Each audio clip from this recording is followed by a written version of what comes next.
And here we are at the finish line of the CCC to welcome the women's champion. Yes. What a great performance for Marta. Yes, Marta. You did it. She did it.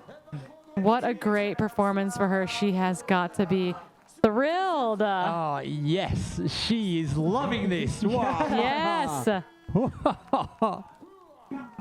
Oh, how Wow. great is this? Yes. Marta Molist from España. Representing Catalonia, Marta Molist Codina. Can't see from Catalonia. You know, the Catalonians have a lot of pride. And Marta making them all very proud. I'm sure there are many tuning into the Spanish broadcast. And Yeah, Marta clearly has her little boy with her there. Marta's 39 years old. So really, really amazing, wonderful performance for her. We have many other moms and dads in the field, so it's always cool, I think. We talk about balance a lot. People are like, how do they do it? Are they just professional athletes? Do they have jobs? Yeah, a lot of people have jobs and families. They're balancing a lot and still pulling out these incredible performances. So congratulations, Marta. Job well done. No, that was a fantastic race. Patient running. Hey, Mom, don't forget me. Wow, that was a how great fantastic is run. this for her little boy to see Mom executing a fantastic race here at the CCC and being a champion. Now he will always understand that anything is possible in life. He will carry this memory of Mom's fantastic achievement as he grows up. Maybe one day he'll get a set of poles in his hand, a lightweight backpack and a headlamp, and he'll start marching around in the mountains himself. The next generation in good hands here. Wow. Great job by Marta Molist. We've confirmed that Abby Hall is in second place, and she is making her way down to town. She's about 2.5K away from the finish, but she is 13.5 minutes down. So I'm not sure if Marta accelerated rapidly or if Abby slowed down, but either way, Abby is on her way into town in second position, and Marta will have won this race by over 13 minutes. Wow. After such close racing by the top three women all day. Yeah, Corinne, as you know, that's not totally unusual at the end of a race when the leader is feeling pressure from behind and the second place athlete maybe gets a little complacent, understands that it's likely not going to happen for them to cover the ground, bridge the gap to get the W, and then you'll see the gap extend and grow in those final miles. So Marta, I'm sure, was running with a sense of urgency down the hill. Okay. ¿Qué viviste durante este tiempo? Muchas cosas, la verdad. Ha habido momentos, como me dijo mi entrenador, habrá momentos buenos, habrá momentos malos, y los he tenido, ¿eh? Para llegar aquí he sufrido un montón, pero hoy tenía el apoyo de alguien muy especial que está allá arriba y gracias a él he llegado aquí. C'était des moments très très durs que j'ai vécu. Mon entraîneur me l'avait dit. Et en effet, j'ai eu des moments extrêmement durs. Mais j'ai eu l'appui de quelqu'un qui est là-haut, qui m'a beaucoup aidé à pouvoir arriver jusqu'ici. I'm going to say it in English. So it was very hard for her. Her coach told her that she was going to have good and bad moments. And she had a lot of bad moments. But somebody up there was watching her and helped her to get here. Y dime, ¿esperabas llegar realmente a este primer lugar? ¿Era tu proyecto? No había hecho ninguna cursa de 100 kilómetros, hoy me estrenaba y mi único objetivo era llegar aquí. Y lo he logrado en primera posición, que esto ha sido. So she says that for the moment she is maybe going to do the Thailand event, but because of COVID maybe it's not going to take place. But it was really, really, really hard. And for now she's going really to rest. ¿Por qué me dices que fue tan difícil? ¿Cuál fue el momento que te hizo sentir realmente dudar, si puedo decirlo así? Porque me parece que es algo que estás diciendo, ¿no? Que dudaste un momento. de llegar aquí. Sí, porque he tenido dolores de barriga, me he tenido que parar muchas veces, lo he pasado mal, pero bueno, mira, suerte que he llegado aquí y mira, se me ha ido pasando un poco el dolor de barriga, he ido solucionándolo y ya está. Pues te felicito, eres una increíble mujer. Elle dit qu'en fait, c'était très dur. Pourquoi? Parce qu'en fait, elle a eu très très mal au ventre, très souvent. Elle a dû même s'arrêter plusieurs fois. Et malgré tout, elle était quand même la première. Et en fait, c'était ça qui était très dur, mais qu'elle est très contente d'être là. So she said that what happened is it was really difficult because her tummy hurt a lot of times, and she had to stop for some long time. But look at her. She's the first here, and she's very happy to be here. Felicidades. The race of her life here at the CCC, making her way from Courmayeur through Champagne, back to Chamonix, 101 kilometers with a ridiculous amount of climbing and descending. Abby Hall.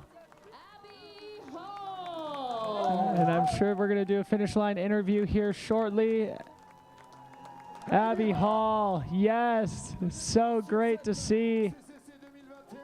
And she took 43rd place overall in time of 13 hours, 4 minutes and 14 seconds. Great run by Abby. Her partner Cordis finished 14th at TDS on Wednesday. She finished 14th at the Western States 100 back in June. Second place at the Canyons 100K back in April. Recently 4th place at the North Face 50 Mile Championship back in 2019. An athlete who is really consistent, continually progresses. Great job by Abby Hall. I'm sure we've got a lot of people in the chat here giving her big props, big kudos. So, yes. yeah, Meryl Cooper currently, if the tracking's right, and that's kind of where, so. Look at this. How great is this? Her partner Cordis. Look at them, emotional together at the finish line. Pure pride and joy from her husband, Cordis Hall, who finished 14th at TDS. And our colleague, Corinne Malcolm, is down there at the finish line. She is great friends with Abby Hall, who's getting a handshake from Catherine Poletti. With a few words of congratulations by the UTMB group director. So trying to give you as many reasons as possible to stay at the finish line or stay watching UTMB live. Meryl Cooper from UK, she was 7th place. I can see that Emily Dixon from the UK in the top 15. Also Klaudia Kamilowska from Poland in 8th. Sara Escobar-Caron from Switzerland.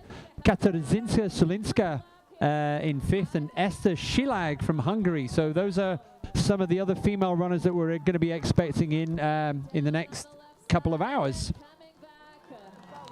Giving her fans, her supporters, and everyone here. Yes, Abby Hall taking the victory lap here in the finishing straight. What an incredible performance out there today. When you cross the finish line here, and a few moments afterwards, you said, I don't know what to do, I don't know what to do. Alors déjà, on la félicite, Abby, pour sa belle deuxième place. C'est vrai, elle était heureuse, mais elle était ici, je ne sais pas quoi faire, je ne sais pas quoi faire. So what was your thought process? First of all, your strategy going into this race, and now the euphoria that you're living. Alors c'était quoi la stratégie sur la ligne de départ ce matin? I think so I ran this in 2019, and I think coming back this year, I wanted to run a lot more aggressive of a race and take some risks. So really from every step of that was hard. There was no stretch where I was kind of collecting myself or easing up. It was just so hard the whole time. And so my goal was to get to Champagne Lock and feel almost like I couldn't finish and be almost worried, because I tend to run more conservative races, and I think that this is a new strategy for me, and I was really happy to see that it worked today. So I got out here in July to start training, and last year 2019, that stretch from Champagne to Triant was a weak spot for me. So since July, I've been doing all my workouts on that one stretch of trail, and so I was really excited after leaving the aid station in Champagne to get to this terrain that I knew really well, and I knew every turn and how to spread the effort, and it just reminded me a lot of the training I did. And then after Trion, what happened? Alors, et après le Trion? Well, I was dangerously close to second and first place. So my coach, my husband, my whole Adidas Terex team was like popping up everywhere, being like, you have to give it everything. Like, you're so close to these remaining places, and, you know, who's to say whether I could get third, second, or first? And so I really just gave it everything on the Tête au Vent climb, and my goal was to just completely drain the tank, and I definitely did. And a mystery runner, according to iRunFar, are third through sixth. They are together 3 minutes back of the men's lead. I will use process of elimination, hopefully, to identify this missing runner. And here is Petra coming in to round out our women's podium. What an athlete. She really dug deep today. No doubt, Keith. It's a great point. Petra navigating challenges early in the race, challenges that were caught on camera, much to her chagrin, walking downhill on a paved road early in the race. Here she is battling through to finish a very strong, impressive, and proud third place here at the CCC 101K. So while we wait for that finish line interview, back to these iRunFar updates at Les Chapeaux in the men's race. Mathieu Blanchard, again, the individual we think is living in Montreal, French-Canadian. He is in seventh, 7 minutes back of the lead. So let's see if we can figure out who this mystery runner was in the top six. If we had, it must be Pablo Villa. Must be Pablo Villa. Yep. So that's the one runner we're missing off the top of the Col de Bonhomme update. So let's just assume that the top 7 men through Les Chapeaux at this point, 50K in: Jim Walmsley, Francois Dane, Dimitri Matiev, Germain Grenier, Orient Dunod-Palaz, and Pablo Villa, followed by Mathieu Blanchard. And it looks like Jim and Francois are putting a little bit of effort into their competitors here, Representing the because they went over the top of the mountain with many of the men in this group. Now they've got at least 3 minutes on their competition.